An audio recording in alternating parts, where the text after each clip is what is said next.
नमस्कार, आप सभी का स्वागत है चेतना की शिखर यात्रा के उन पन्नों में जहां हम सभी एक ऐसी घटना के बारे में जानेंगे जो कुछ ही लोगों के जीवन में संभव हो पाती है। एक ही जीवन में दो बार जन्म कैसे संभव है, तो आइए जानते हैं उस अनोखी घटना के बारे में। सन 1973 में ही डॉक्टर साहब को प्रत्यक्ष और परोक्ष संकेत मिलने लगे थे कि अपना जीवन गुरुदेव के काम में लगाना है। चिकित्सा और शरीर विज्ञान की पढ़ाई तो चलती रहेगी, परंतु साथ ही साथ आत्मविद्या का संधान भी करते चलना है। गुरुदेव ने 3-4 बार तो प्रत्यक्ष रूप से कहा कि यहाँ कब आ रहे हो, अभी मन बना या नहीं बना। डॉक्टर साहब का उत्तर हर बार यही रहता, हाँ और कब, परंतु इसका उत्तर गुरुदेव से उन्हें नहीं मिलता। पता नहीं गुरुदेव और नियति ने उन्हें किस तरह शांतिकुंज बुलाने का निश्चय किया हुआ था। बुलाने की व्यवस्था के बारे में जब वे गुरुदेव से पूछते तो गुरुदेव चुप रह जाते। उनके मौन से उन्हें यही उत्तर मिलता कि आने की विधि और समय तुम नियुक्त करो। करीब 3 साल तक संकेत, निर्देश और आदेश के साथ साधक की ओर से स्वीकृति, तत्परता और अनुपालन की तैयारी दिखाई देती रही। सन 1973 के शुरुआती महीनों में डॉक्टर साहब हरिद्वार आए या गुरुदेव ने बुलाया, यह तो गुरुदेव ही जाने। डॉक्टर साहब को सार्वजनिक उपक्रम भारत हेवी इलेक्ट्रिकल्स में चिकित्सा अधिकारी के रूप में नियुक्ति मिली। BHEL परिसर में बने अस्पताल के डॉक्टर्स क्वार्टर में ही उनके रहने की व्यवस्था हुई। नियुक्ति तक तो गुरुदेव और माताजी ने कुछ नहीं कहा, परंतु जब रहने की व्यवस्था होने लगी तो उन्होंने उन्हें सख्ती से मना कर दिया और यह कहा कि शांतिकुंज का रहन सहन कष्टकर ज़रूर है, यहाँ तुम्हें निवास के लिए एक कमरा ही मिलेगा, पर योग साधना का अभ्यास करना है तो BHEL रहने की इजाज़त नहीं दी जा सकती है। डॉक्टर साहब ने इस पर कुछ भी नहीं कहा, हाँ, परंतु उन्हें असमंजस ज़रूर था कि अगर योग साधक के रूप में ही पूरा समय लगाना है तो चिकित्सा अधिकारी के रूप में काम क्यों करना पड़ रहा है। गुरुदेव ने वहाँ नौकरी ज्वाइन करने के लिए मना क्यों नहीं किया। चेहरे पर उभर रहे इन सवालों को गुरुदेव ने पढ़ लिया और इस पर गुरुदेव ने कहा कि समय आने पर उसकी भी मनाही हो जाएगी। नियंता स्वयं तुम्हें यह आदेश बता देंगे। BHEL के क्वार्टर्स में रहने की बात वहीं समाप्त हो गई। निवास के लिए शांतिकुंज अपने निवास या कक्ष में डॉक्टर साहब सुबह सुबह ही तैयार होकर अस्पताल के लिए निकलते और देर शाम तक वापस लौटते। प्रातःकाल ब्रह्म मुहूर्त में उठने और आश्रम की निर्धारित दिनचर्या के अनुसार यहाँ आरती में भाग लेने का नियम भी निपटा रहा। ड्यूटी पर जाने के शुरू में तो कुछ दिन सार्वजनिक परिवहन का ही प्रयोग किया गया और इसके बाद एक स्कूटर इंदौर से मंगवा लिया गया। अस्पताल में डॉक्टर साहब को काम करते देख कुछ समय तक तो साथी सहकर्मियों ने शांतिकुंज का जिक्र किया। वहाँ के वातावरण और गुरुदेव माताजी के आध्यात्मिक स्तर के बारे में पूछते और सुनते रहते। उनके सहयोगियों को यह सब सुनना और उनसे जानना गुरुदेव के बारे में बहुत अच्छा लगता। डॉक्टर साहब के कामकाज और चिकित्सा कौशल का धीरे धीरे परिचय हुआ तो बातचीत के एक नए विषय भी जुड़े। जाहिर है वे स्वास्थ्य, चिकित्सा, रोग, शरीर की व्यवस्था से संबंधित ही थे। उन विषयों में अध्यात्म की भी झलक दिखाई देती। BHEL में काम करते हुए कुछ महीने बीते ही होंगे कि भाग्य ने एक दुर्घटना की रचना कर दी। गुरुदेव और माताजी उन दिनों सायंकालीन भ्रमण के लिए जाया करते थे। उनका रिक्शा चलाने वाला चालक मोती बड़ी भावना से उन्हें हर की पौड़ी या उसके आगे बाजार तक ले जाता। भ्रमण के लिए ऋषिकेश रोड का ही मार्ग चुना जाता। सन 1973 में अगस्त महीने की 28 तारीख थी। उस दिन रिक्शा मुश्किल से 2 किलोमीटर ही चला होगा कि गुरुदेव ने रुकने के लिए कहा। जिस जगह रिक्शा रुका वहाँ पास ही में बिरला जी की एक बगीची थी जहाँ अब जैन मंदिर है। गुरुदेव रिक्शे से उतरे और बगीची तक होकर वापस लौट आए। माताजी रिक्शे में ही बैठी रही।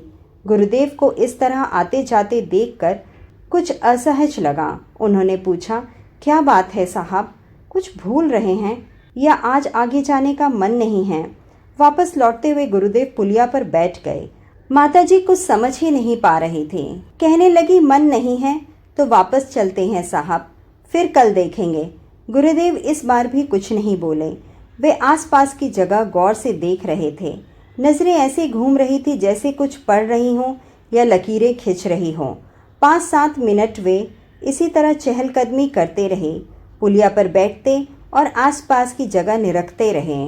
माताजी उन्हें यह सब करते हुए अपलक देख रही थी। उस जगह सभी ओर देखभाल कर चहलकदमी कर गुरुदेव रिक्शे के पास आए और बोले, चलो मोती, अब आगे नहीं जाएंगे। माताजी ने इस पर कुछ भी नहीं कहा, वे चुप रही। रिक्शा कुछ आगे बढ़ा तो गुरुदेव उस जगह के संस्कार आदि के बारे में बताते हुए सामान्य विषयों पर कुछ कहने लगे। दोनों शांतिकुंज वापस पहुँचे। वापसी के बारे में वहाँ किसी ने कुछ नहीं पूछा और बताया। मुख्य द्वार के पास खड़े हुए कार्यकर्ता जरूर आश्चर्य से देखने लगे कि गुरुदेव और माताजी इतनी जल्दी वापस कैसे आ गए। कुछ ही पलों में वे इस बात को भी भूल गए।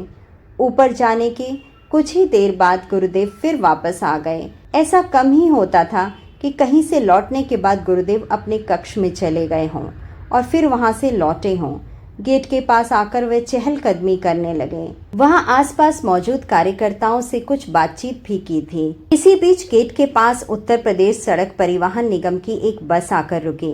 ड्राइवर ने दरवाजा खोला और धम से कूदा। गेट से उतरते ही उसने आवाज लगाई, ओ साहब जी, मदद करो, डॉक्टर साहब को गाड़ी से नीचे उतारो। गुरुदेव ने सुना ही था कि कार्यकर्ताओं को आवाज लगाई, गाड़ी प्रणव को लेकर आई है, एक्सीडेंट हो गया है, जल्दी से उसे नीचे उतारो। वहां मौजूद कार्यकर्ता दौड़े। उन्होंने बस की सीट पर संभाल कर लिटाए गए डॉक्टर साहब को नीचे उतारा। ड्राइवर ने भी हाथ बटाया। वे कहता जा रहा था, बहुत नेक और रहमदिल डॉक्टर हैं, उन्होंने मेरा जीवन बचाया है। हमारे डॉक्टर साहब हैं, उन्हें कुछ नहीं होगा। नीचे उतार कर डॉक्टर साहब को भीतर ले गया। आसपास जो चिकित्सीय सुविधा उपलब्ध थी उसका प्रबंध किया गया। वहां मौजूद डॉक्टरों ने डॉक्टर साहब की चोटें देखकर कहा कि नुकसान दिखाई नहीं दे रहा, लेकिन दुर्घटना बहुत घातक हुई है, चोटें भीतरी है। वहां मौजूद डॉक्टरों की राय से भी डॉक्टर साहब को BHEL अस्पताल में भर्ती कराया गया। प्राथमिक ज़रूरी चिकित्सा तो हुई, लेकिन डॉक्टरों ने ये भी कहा कि इलाज यहाँ ना कराएं, साधन नहीं है, बेहतर होगा कि दिल्ली ले जाएं। गुरुदेव भी अस्पताल तक साथ आए थे। दिल्ली ले जाने की सलाह देने पर उन्होंने कहा, दिल्ली नहीं, भोपाल ले जाओ। सुनो, किसी को चिंता करने की जरूरत नहीं है। जीजी उन दिनों इंदौर में ही रह रही थी। उन्हें और माँ और पिताजी को पता चला तो तीनों पहली गाड़ी से दौड़कर चले आए। तब तक डॉक्टर साहब को चिकित्सकों की देखरेख में भोपाल ले जाया जा चुका था। ले जाते समय गुरुदेव ने वीरेश्वर जी को साथ कर दिया। कहा कि उपचार होने तक और वापस ठीक होकर यहाँ आने तक प्रणव के साथ ही रहना है। घटना के 10 दिन बाद 7 सितंबर को भोपाल में डॉक्टर साहब का ऑपरेशन हुआ। करीब 3 सप्ताह वे वहीं रहे। वापस लौटे तो लगा कि रोम रोम में नया जीवन संचारित हो गया है। शांतिकुंज आते ही वे गुरुदेव के पास प्रणाम के लिए पहुंचे। गुरुदेव ने सिर पर हाथ फेरा और कहा, मैं अब कह सकता हूं कि तुम्हें कहीं भी जाने की जरूरत नहीं है, ना ही कोई नौकरी करना है। 2 साल से भगवान का काम करने के लिए कहता रहा, पर मुझे लगता था कि यह शायद नए जीवन में ही संभव हो सकेगा। उसके लिए फिर से जन्म लेने का इंतजार करना पड़ता, लेकिन महाकाल ने तुम्हें यही नया जीवन दे दिया। गुरुदेव ने जब यह कहा तो डॉक्टर साहब की स्मृतियों में वह दृश्य उभर आए जो भोपाल में चिकित्सा उपचार के दौरान दिखाई दिए थे। गुरुदेव, माताजी, अखंड दीपक, हिमालय, दादा गुरु, सूक्ष्म लोक में गूंजता गायत्री मंत्र, स्वयं के वाचक शब्द ओम की ध्वनि। याद भी नहीं आ रहा था कि शरीर के किस किस हिस्से की अस्थियां, शिराएं और मज्जाएं चरमराई थी। स्वस्थ, सबल, सक्षम और उद्देश्यपूर्ण नया जीवन राह देख रहा था।